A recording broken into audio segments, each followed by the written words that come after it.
Okay, so now I am going to have it go from two colors. So I'm going to start maybe blue on this side and go into violet over there. Okay, so it's going to be like a gradual moving across.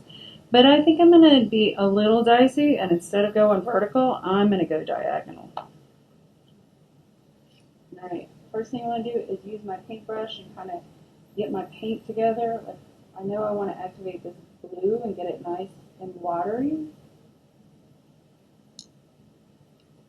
And I might be wild and crazy and do the other blue. There was two blues in the Ninja kit.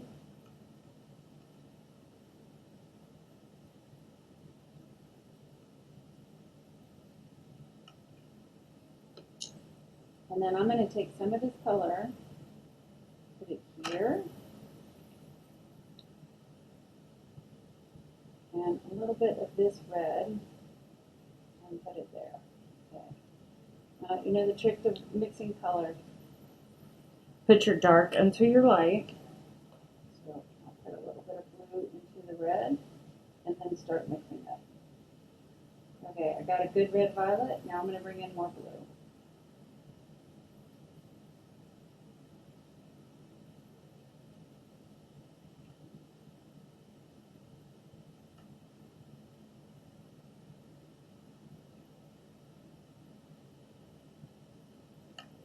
And there's my nice violet. And the good thing about having that here in the paint, on my paint palette, I can, once it dries up, I can just reactivate it with a little water, which is awesome. One of the things that's great about watercolor, can't do with acrylic at all.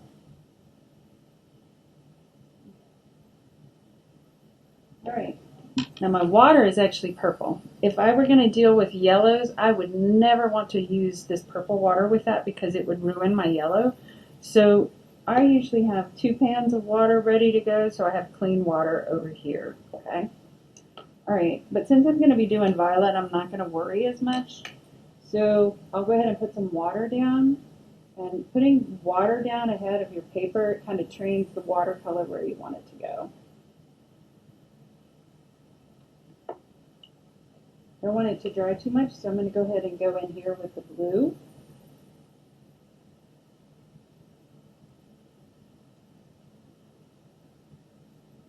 Oh, I forgot I was going to do side to side. Not too late to start that. Okay.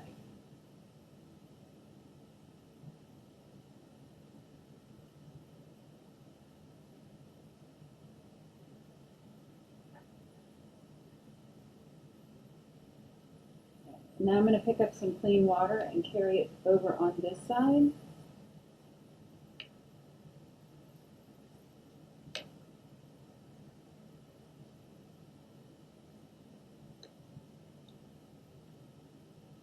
And then I'll pick up this beautiful violet and I'm going to put it in over here.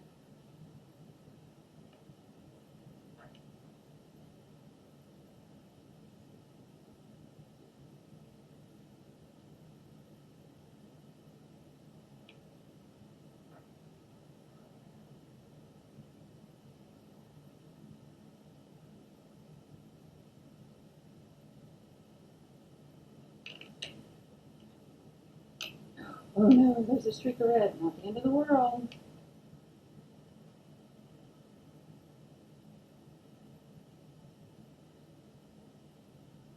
Because watercolor will actually absorb that color and help you blend it even more.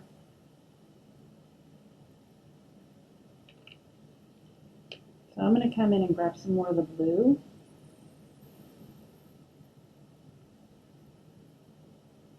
And I liked those drips that were on there, but for this project, I want it to be kind of neat, so I will take that away. Okay, so there you go.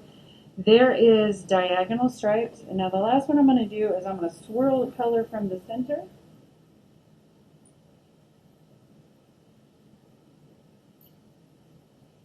I had to go lay it out somewhere to dry. Okay, swirl the color from the center and move it out towards the edges. Okay, so let's switch up color because surely you guys are just tired of me going violet, violet, violet. So I'm going to switch to a clean pan of water, and I think this time what I will choose is green. Oh, so unexpected. Okay. I've activated the green in the palette, and I'm just going to start in the center, and I didn't put my water in first. And what that will do is make the color a little bit more rich in the center and more intense. Using those good artworks.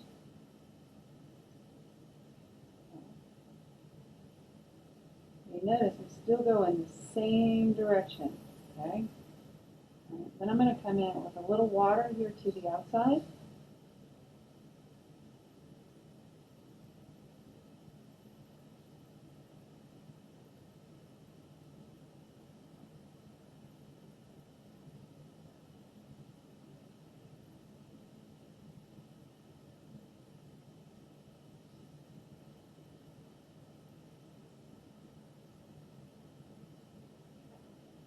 Come into the water and start training it where I want it to go.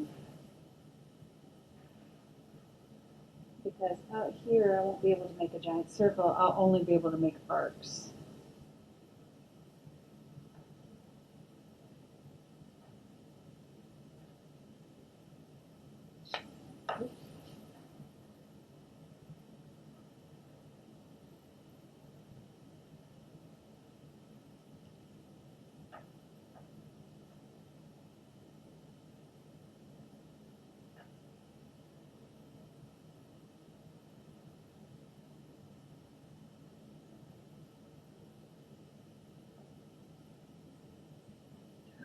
Oh, I forgot to put a little water in here. It's not the end of the world. That's what's really nice about watercolor, is I can break down a big blob like that. And now I might have to go and do that to the other side. All right.